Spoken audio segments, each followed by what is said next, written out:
This is NDTV.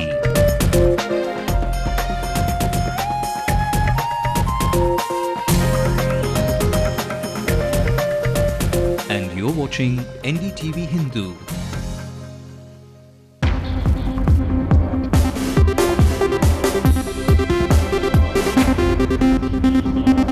After a cordial meeting with the Prime Minister, Jayalalitha uses her interface with the national media to rake up Chidambaram's election issue. Chidambaram lost the election in 2009 and was declared the winner through fraudulent means. Jayalalitha says meeting Sonia Gandhi at this stage is inappropriate, keeps the DMK on tenterhooks. As I said, if anyone wants my support, they should ask for it. The Chief Minister also says the AIA-DMK government will focus on governance and not go after the DMK. No, we are not looking for opportunities to file cases against anyone. We are more interested in the state's development. The Prime Minister's office sent her a special SUV and Amma thanks him for the pleasant meeting before she hands a list seeking crores of rupees for freebies. A green signal for common syllabus for classes 1 and 6, but a high-level committee is given 2 weeks to come up with the recommendations for other classes. A marginal hike in school fees ranging between 5 and 10% leaves the school managements unhappy with Ravaraja Pandian committee. A short circuit leads to an inferno on Mount Road. The resulting traffic jam leaves commuters fuming. And the Chennai police find important clues from a building that houses European porn stars. An NDTV Hindu impact. Welcome to the news tonight with me, Evelyn Matthew. This is NDTV Hindu. A quick look at the headlines across the nation as well. The Petroleum Minister meets the Prime Minister a day after a draft CAG report on irregularities in a key oil deal with Reliance is leaked. 200 crore rupees worth of Shahid Balwa's DB Realty assets ordered attached in the 2G scam case a day after the Supreme Court asked questions. I expect a breakthrough soon, Maharashtra's Chief Minister says on the murder of crime reporter J. Day. And 6 Indian sailors freed by Somali pirates after a ransom is paid, but they still have to chart through 15 hours of dangerous water. The Queen Bee of Tamil Nadu politics held court in Delhi on the second day of her visit to the capital. Now, even as Amma eyes capital gains after her visit, the seemingly confident Chief Minister dropped a few carefully worded hints. NDTV Hindu tried to decode the messages. Take a look. The high drama that preceded Amma's visit to Delhi climaxed with Jayalalitha's high-powered press meet. In the high-stakes game in the capital, old ghosts resurfaced. Amma launched a scathing attack against the senior Congress leader and the Home Minister, P. Chidambaram. Because he has not won his parliamentary seat. In fact, Mr. Chidambaram lost the election in 2009 and was declared the winner through fraudulent means.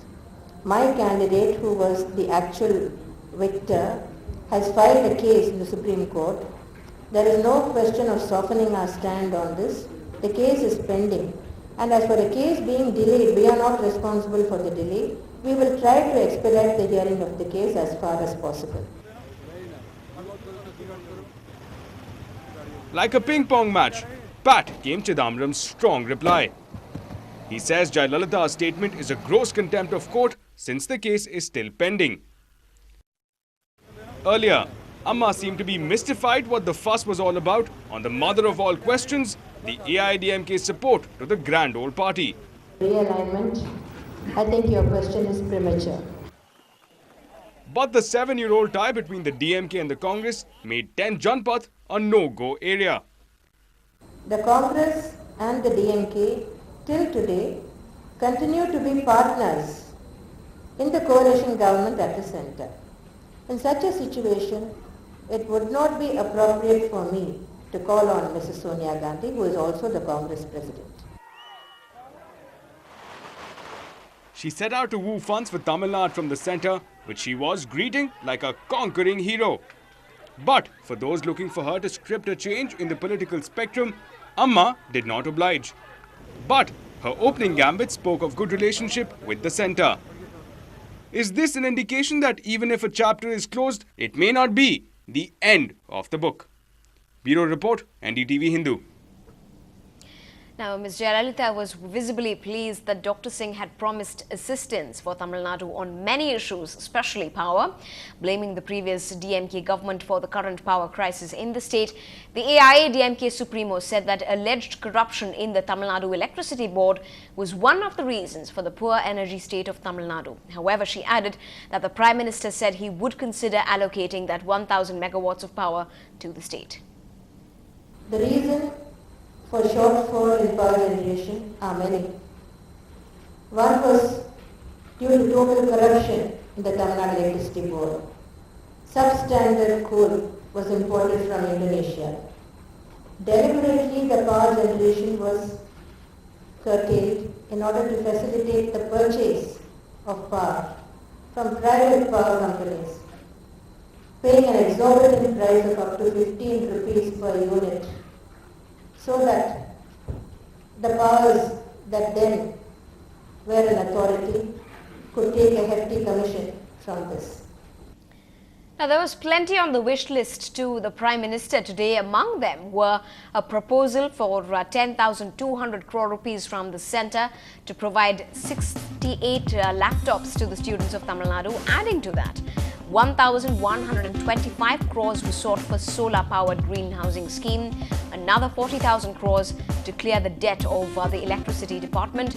Amma also sought suspension of Tuticorin Colombo ferry service and the ouster of the export of cotton. Now, taking off from the 2G charges against the Textiles Minister Dayanidhi Maran, Jayalalitha urged that the Prime Minister drop Mr. Maran from the cabinet if he did not resign on his own. She added that as the 2G scam was being monitored by the Supreme Court, she did have full faith in the judiciary.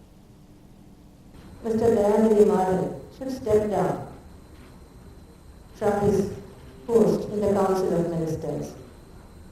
If he fails to do so, the Prime Minister should drop him from the Council of Ministers.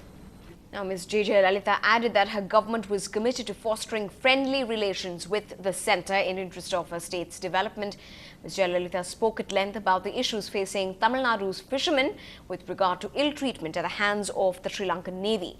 Jayalalitha also said I have that requested the Prime Minister that arrangements may be made for a delegation of MLAs from Tamil Nadu to visit Sri Lanka to see for themselves the conditions in which the Tamil population there is living. Because as I said earlier, there are large discrepancies in the numbers being put out as to the number of Sri Lankan Tamils who are still living in the camps. The Sri Lankan government says there are only 10,000 or less in the camps, but private agencies put the number at a higher figure. But Amma did not really leave without taking a dig at her political arch-rival, slamming the DMK at the press conference. She said more leaders of that party were likely to go to jail. She flayed DMK policies and rule in Tamil Nadu over the last 5 years, but pointed out that her AIA-DMK had nothing to do with the DMK's woes. Many of the DMK leaders, members, family members and leading lights of the party are facing a slew of corruption cases. Some of them are in jail. Many more are likely to go to jail. And once again I would like to point out that not a single case has been initiated by me or by my party men or by my government. So where is the question of being vindictive? They are paying the price for their own misdeeds. And another thing I would like to point out is that all the cases against the DMK leaders, family members and his party leaders have been initiated by the central government, in which the DMK is still very much a partner. We are not looking for opportunities to file cases against anyone. We are more interested in the state's development. Now, the DMK has reacted to Amma's comments. The spokesperson said it was just a reaction coming from a party that was a rival to them. In fact, TKS Ilangovan, DMK's spokesperson, said, and I quote, "I don't know in what circumstances she had stated that. I have nothing to say, and I can only think of it as a statement made by a party opposed to the DMK," unquote. Now, meanwhile, the Chief Minister is all set to visit her constituency of Srirangam in Trichy district to thank the voters on the 20th of June. The semi-urban constituency elected Jayalalitha with a huge margin of over 41,800 votes. Amma is expected to open a newly built MLA office in the constituency where the public can go over with their grievances.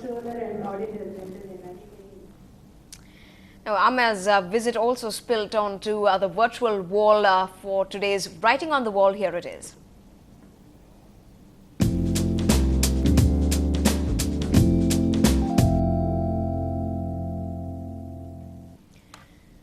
Well, we caught today's tweet by Ramesh Shrivats, who said Jayalalitha seeks Chidambaram's resignation. In other words, she feels the PC needs to be booted. And there were many replies, in fact, to that comment, but that being something that we did catch. And in reply, one of them being saying, Lage raho Amma ji.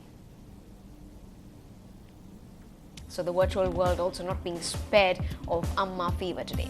Up ahead on the bulletin, uniform in gear or out of gear? Well, that big question gets answered when we come back.